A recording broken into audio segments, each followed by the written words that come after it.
हरिओम तत्सत। सुख समृद्धि विज्ञान चैनल के हमारे सभी सुधी दर्शक वृंद को मैं सुशील कुमार शर्मा हार्दिक स्वागत करता हूँ।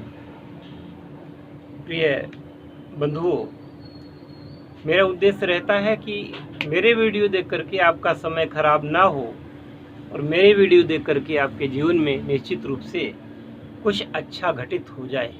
अगर ये हो सका तो मेरे जीवन की सार्थकता हो। केवल मैं वीडियो जो होते हैं उनमें कुछ गोपनीयता रखता हूँ और वो गोपनीयता आवश्यक भी है। मैं आपको बताता हूँ कि जैसे देखिए वो बात करूँगा, अगर नए हैं तो चैनल को सब्सक्राइब करके बेल का आइकन दबा करके और घंटी का बटन जो दबाएंगे इसके बाद में आल आएगा उसको सिलेक्ट कर लें। जैसे ही हमारा कोई नया वीडियो अपलोड होगा आपको नोटिफिकेशन जाएगा और जल्दी से आप उस वीडियो को हमारे देख सकेंगे। हरिओम तत्सत। अब अपनी बात पर आते हैं। ये तो मैंने एक वीडियो में कहा ही था कि देखिए जहाँ पर कुछ होता है वहीं पर ताला लगता है। कोई खंडहर में ताला नहीं लगाएगा, किसी अच्छे भवन में ही ताला लगेगा ना। जहाँ कुछ होगा वहीं पर पासवर्ड लगेगा, जहाँ कुछ नहीं होगा तो पासवर्ड आप क्यों लगाएंगे।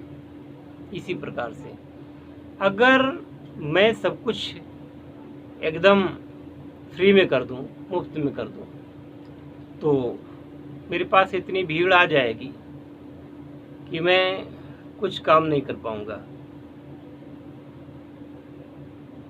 एक पुस्तक थी तो उसमें मैंने पढ़ा था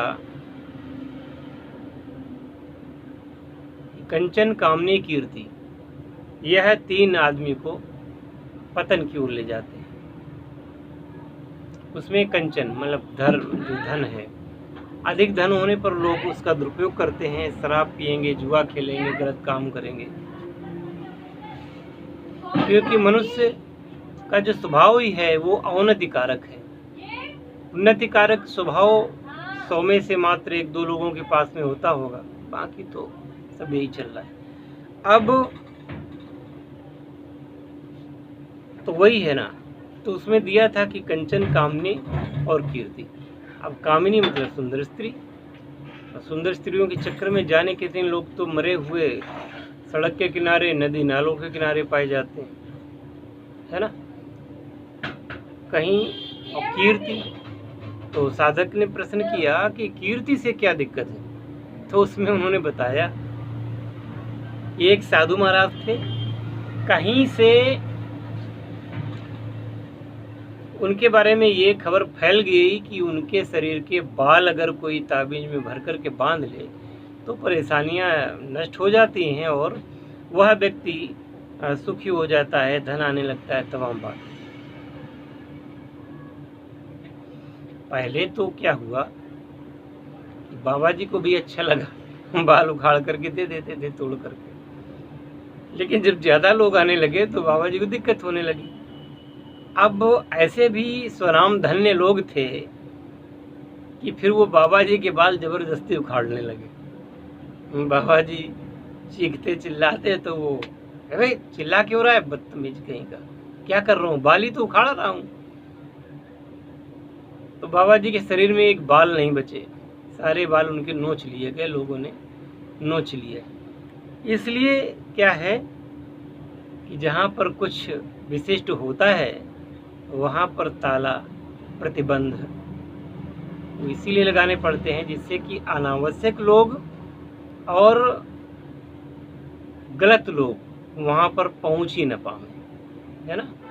इसलिए हमने भी बहुत सारे फिल्टर लगा रखे हैं अपने पास लोगों को आने को रोकने के लिए। इसका मतलब ये नहीं है कि मैं लोगों को पास आने नहीं देना चाहता। मैं चाहता हूँ आप लोग आवें, मैं चाहता हूँ, और एक भी गलत आदमी मुझे बर्दाश्त नहीं। इसलिए मैंने कई बैरिकेडिंग लगाई हैं, आप लोग उन्हीं में फंस जाते हो और आगे सच को देख ही नहीं पाते हो कि यहाँ पर अगर बैरिकेडिंग लगी इसका मतलब वहाँ कुछ है। आप बस सुनोगे कि अरे यहाँ तो पैसा लगता है, गुरुजी बेकार के हैं, गुरुजी लूट रहे हैं, गुरुजी ऐसा कर रहे हैं, वैसा कर रहे हैं। आपको क्या पता कि उस व्यक्ति ने कितनी तपस्या की है, अपने जीवन में कितना कष्ट उठाया है, साधनाओं के पीछे कितना त्याग किया है। उस त्याग के फलस्वरूप यदि उससे कुछ विशिष्टता हासिल हुई है और वह अपने जीवन में ही कुछ देश के लिए, धर्म के लिए कुछ करना चाहता है, तो हमारा कर्तव्य बनता है कि उसके हाँ में हाँ मिला करके उसको इतना सब कुछ प्रदान करें कि वह सब कुछ कर सके। उसी से, आपके दिए हुए धन से, आपकी सेवा से, शारीरिक सेवा से, आपके सपोर्ट से। लेकिन नहीं, लोग ऐसे नहीं होते। लोग तो ये होते हैं कि वो, अब इससे ज़्यादा क्या कहा जाए, कि जो मंदिर के घंटे चुरा लेते हैं, भगवान की मूर्तियां चुरा लेते हैं, उनसे क्या ये उम्मीद की जा सकती है?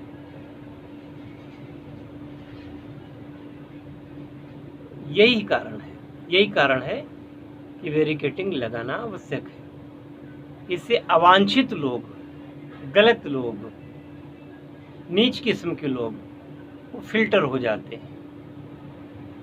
उनको फिल्टर होना ही चाहिए। आवश्यक नहीं उनको यहाँ पर आना, आवश्यक नहीं कि वो मुझसे बात करें, आवश्यक नहीं है कि वो जीवन में सफल हों, क्योंकि अच्छे लोग सफल होंगे तो समाज में अच्छाई फैलेगी, और बुरे लोग सफल होंगे तो आप जानते हो क्या होता है। और बुरे लोगों को आगे बढ़ाने का पाप मैं अपने सिर पर लेना ही नहीं चाहता। यही कारण है कि मैं बहुत कुछ आगे पीछे सोच करके बोलता हूँ। और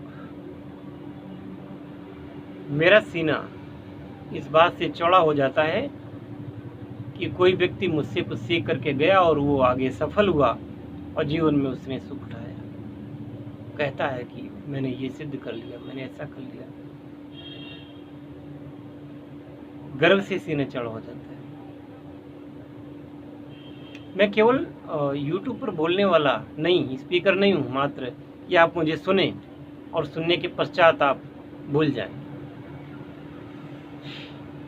अगर मेरी किसी बात से आपको कोई आशा बंधी है तो उस आशा को पूर्ण होना भी चाहिए, तब तो ठीक है, सार्थकता है। ऐसी विद्याओं के बारे में, गुण विद्याओं के बारे में, उसमें जैसे रसायन शास्त्र आ जाता है, कीमिया है, स्वर्ण रजत विज्ञान है। चाहते तो सब कोई चाहता कि हैं, आकर्षक बात कर रहे हैं, चलो स्वर्ण बनाते हैं, चलो चांदी बनाते हैं, लेकिन उसका मूल्य नहीं देना चाहते। एक महिला का फोन मेरे पास आया था आसाम से, कई महीने हो गए। तो उसने कहा कि मुझे स्वर्ण विज्ञान सीखना है। मैंने कहा अच्छा ठीक है, फीस क्या है आपकी? मैंने बताया। बोले नहीं, ये तो बहुत ज़्यादा है। मैंने कहा आप बता दीजिए क्या है। तो उसने कहा 5,000 रुपये। तो मैंने कहा 5,000 रुपये का आप 50 ग्राम सोना ला के दे दीजिए मुझे, 5,000 का। बोले वो तो नहीं हो सकता, 50 ग्राम क्या हुआ, 2 ग्राम भी नहीं मिलेगा। तो हमने कहा आपको फार्मूले ऐसे दे दिए जाएं 5,000 रुपये में? बेवकूफ़ी की बात। दूसरी ये कि मैं ज़्यादातर कोशिश ये करता हूँ महिलाओं को अवॉइड करने की, क्योंकि जितने टंटे होते हैं, जितने भी मतलब बखेड़े होते हैं, वो महिलाओं के कारण होते हैं। ये कब पलट जाएं और कब उल्टा बोलने लगें, इनका कोई भरोसा नहीं होता। इसलिए अब कोई ऐसी 17-18 साल की लड़की होगी गुजरात से, तो उसने मेरे लाइव में कमेंट किया, फिर उसने फ़ोन भी किया। तो उसने बताया कि केवल वो और उसके पिता हैं,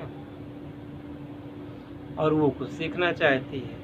अब मुझसे वो पूछ रही है। मैं ये सोच रहा हूँ कि भाई देखिए 18-19 साल की लड़की है, वो क्या फ़ीस देगी और क्या करेगी।